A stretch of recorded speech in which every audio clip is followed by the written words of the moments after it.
it just seems like nobody knows about it because it's so hidden back here in these woods. It's so giant. There's more space over there too. My feet hurt, my leg muscles are sore, my ribs are sore, my arms are sore. I like completely just devoted my channel to traveling. What I'm gonna do is tell y'all like a little bit about why I've done what I've done, you know? Ain't found a way to kill me yet. Eyes burn with sting and sweat. What's good? It's JaredCokerUrbex back at it again here on the Louisville trip. It has gotten dark and we're about to go way far away. This is like a heavily industrial zone, so there was no good places to park, but it wouldn't matter anyway because the place we're going is some like completely like mystery factory warehouse thing way off in the woods. Like, I don't know how anyone ever got to it even when it was functional. It's like so hidden in the woods, like no one would have ever seen it unless it weren't for like satellite view. So I have no clue what it was, what it did, but we're gonna have to walk like a mile away down some train tracks in the dark, so it'll be creepy, but let's go see what it's all about. Literally though, we have like a straight mile almost to walk. It's gotta be close to that. Gotta go down this road a ways, go find the train tracks, and then just walk along those. And then somehow find this weird warehouse place from the tracks off in the woods. Actually, I gotta figure doing this at night was probably a smarter play. Who knows, if I did this during the daytime, maybe someone would have seen me in like one of these nearby like factory complexes just walking down the tracks and question what was up. Alright, yes, here's the tracks, we made it. Now, we just gotta hike for probably another half mile down these. Yeah, this is so much easier at night. Just imagine if this was daytime and all these like factories around me were like fully active with workers everywhere, and I'd just be here right in the middle of it, just bizarrely walking down some train tracks. Wow, it's a good thing there's no workers around right now. Oh, actually there's a guy right there. He went behind that trailer. Hopefully he doesn't notice me. Yeah, he's just moving the big forklift. So up around this bend in the tracks, if y'all can even see that, the factory's gonna be somewhere off to the right. Well, we're away from all those big factories, so I guess I can finally turn on the flashlight. And there's our warehouse back there. I may as well use this opening here. Funny, this whole trip, this is the first time I've actually found a legit man-made opening through a fence. I've had to jump fences, go around fences, go under fences this whole trip because everything is just so difficult here. More stuff I have to climb up here. The last thing I needed right now was another mile-long hike and a trek through some brush. This trip has beaten me down, at least like physically and I guess in some ways mentally. Harder than any other trip I've ever taken, I swear. My feet hurt, my leg muscles are sore, my ribs are sore, my arms are sore, my ankle hurts. This trip has just destroyed me. We finally got like a main pathway here. Well, at least we'll get in easy.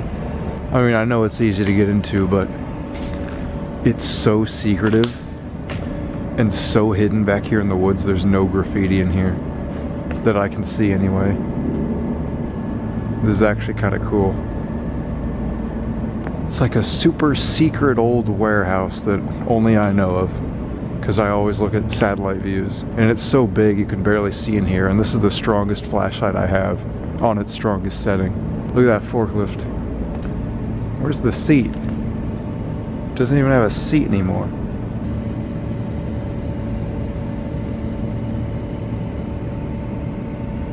Oh, there's the seat. It's on the back. So this whole place is gonna like go down that way and then hang a left, if I'm correct. And then there's like a lot more in that direction. I mean, I know there's not gonna be too much to this place. It's a pretty simple concept, but I just find it really cool how like it just seems like nobody knows about it because it's so hidden back here in these woods and so like hard to get to. non-hazardous waste. Well, at least it's non-hazardous. Here's where it goes farther down over there as well. This would have been like an old wash sink. You can tell because there's also like a paper towel holder here. But it's just so rusted away. Even the paper towel thing. And yeah, it's so giant. There's more space over there too. There's like piles of gravel in here. I can't believe there's like no graffiti of any kind.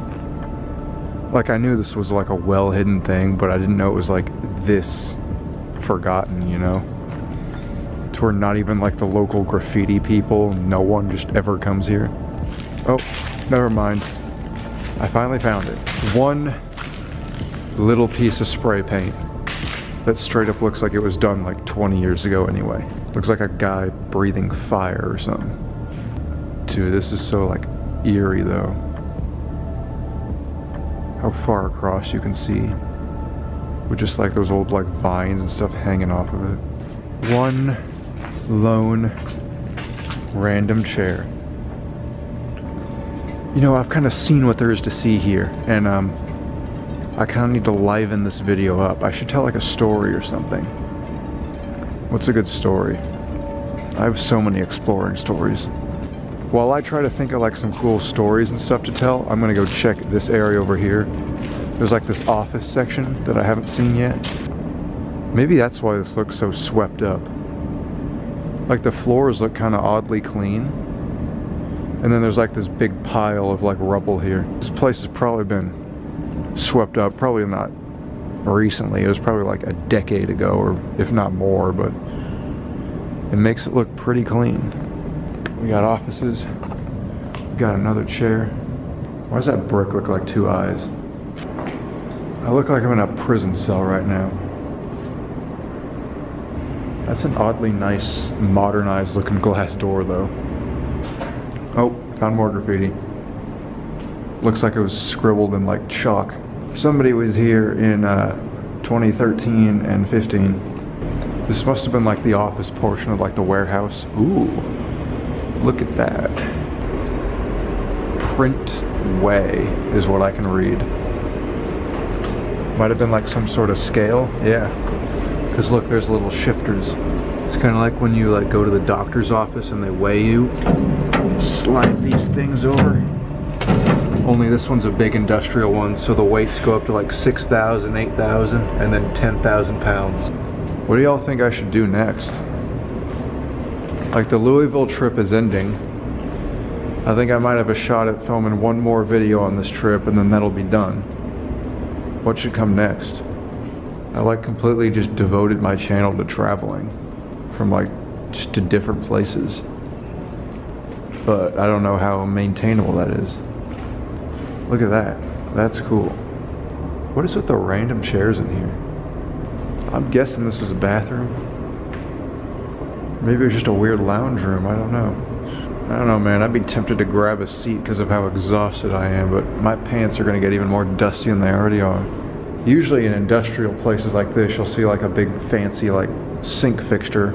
Kind of like that. You know, I kept telling you I was going to tell you like a story or something. Because, you know, I have a million little explore stories. But I say skip that. What I'm going to do is tell y'all like, I don't want to call it trivia, but just a little bit about why I've done what I've done, you know? Just a little, I'm going to let you pick my brain a little bit by picking it myself. And when I tell you like everything I've done, I mean like everything I've done since after my grand disaster in Wichita, getting caught like over 2 years ago at this point. So there I was, Wichita, Kansas, doing a giant abandoned factory, a factory I'd even been to before and considered it one of my favorite places ever, at least in the history of all the places I'd explored. But just when everything was going good, boom, crazy psychopath arrives and I wind up in a cell for about an hour. At the moment I thought maybe it was no big deal, but then I learned that, oh wait, there's actually legal ramifications. I now have a court date, I now have this thing on my record, and if I get caught again, it may be even more trouble. So I thought my career was over. For a while I was distraught, you know, because like exploring carried like some deeper meaning to me. It gave me a bit more of a purpose in this world. And I thought I was done. Thought I could never really have that again. Maybe not per se never again, but I knew it'd be like a long time before I could ever like really do it again seriously. But as it turned out, I just had to wait for like about a year. That stuff was eventually fixed, off my record, diversion, whatever legal jargon you want to call it. And not only did I come back, but I came back early. Even before the full effects of that legal stuff had really fully gone away, I had found a reason to come back. You know, I knew it was ending. Like, I knew all like the diversion stuff was ending, you know. Gotta go like a year without getting charged with anything else. That's easy because I'm already like just a regular old citizen. I don't do anything else crazy illegal. But about a couple months before even that was all wrapped up, I decided, hey, I'm about to graduate school. Let's just live in the moment for like one more week or two. And that's when, on a random spur of the moment night, I went exploring with someone who I would then know as my just absolute favorite, most best friend in the world. And not only did it feel like I was back to exploring again, it was even more fun than ever before again. Even before I got caught and had it all ruined once, it just felt even more fun then, now that I was back at least. And now that I had like a full-time partner to do it with, because we decided we wanted to forge a team, be a duo. But that meant I had to find videos that were convenient to the both of us. And there weren't that many of those.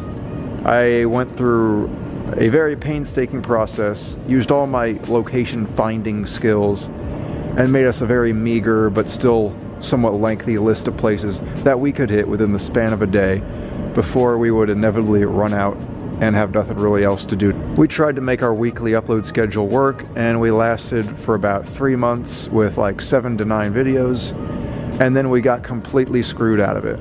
I wanted one thing, she was kind of forced into another, which kind of backed me into a corner also, and I decided, hey, screw it, I'm done. If the whole point of this era where I'm having more fun than ever is to have fun, then why would I want to watch it stop being fun, you know? And enter another era of channel hiatus, at least to y'all, but I already knew what I was doing next. I was going to Gary, Indiana. You know why? Because in this 1 month hiatus, I realized that exploring was never really gonna be quite as fun as what it had just been for, like I said, those 7 to 9 videos. So what else would there be to do? Just go out and do the absolute most banger job possible. And that's what the whole Gary trip was about. You see, long before that previous era had ended, I'd already known I was gonna do Gary. I plan way ahead. I'm always multiple steps ahead of the game if I can be. So I knew once that ended, I was gonna need something to completely change eras and completely just bang out a ton of videos so I could get it done and over with. And that manifested into the Gary trip. Filmed 19 videos in 3 days.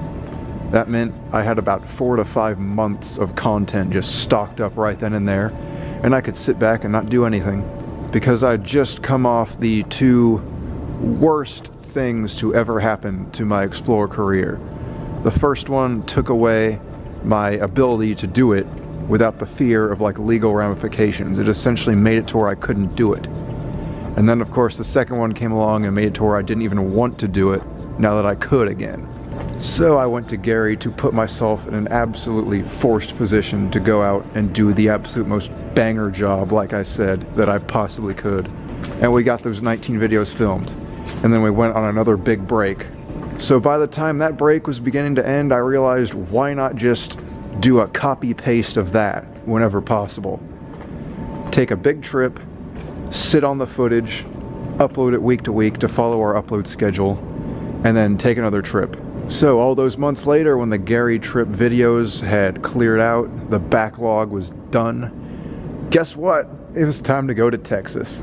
Because I just so happened to find a bunch of abandoned places right near the ocean in Texas, and I thought that was such a killer concept. Let's go do that. Just another old trip to try to bang out as many as we can, even if it wasn't in a region as plentiful as Gary. And we got 11 more. And that brings you to where I'm standing, right here, right now, today.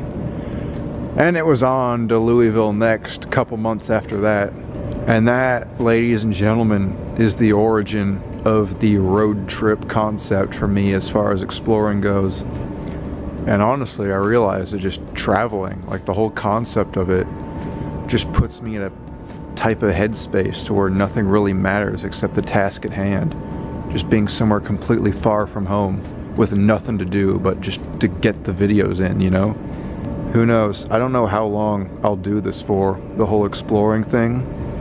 Obviously, like, no one's gonna want to see me explore abandoned buildings when I'm like 40 years old. So I don't know what age I'll finally stop, or if I'll have another traumatic career-ending thing happen. But I mean, to be dead honest, I almost did like 3 videos ago. But what I do know is that this era of channel history, this infamous era, will definitely go down as one of the absolute wildest experiences of my life.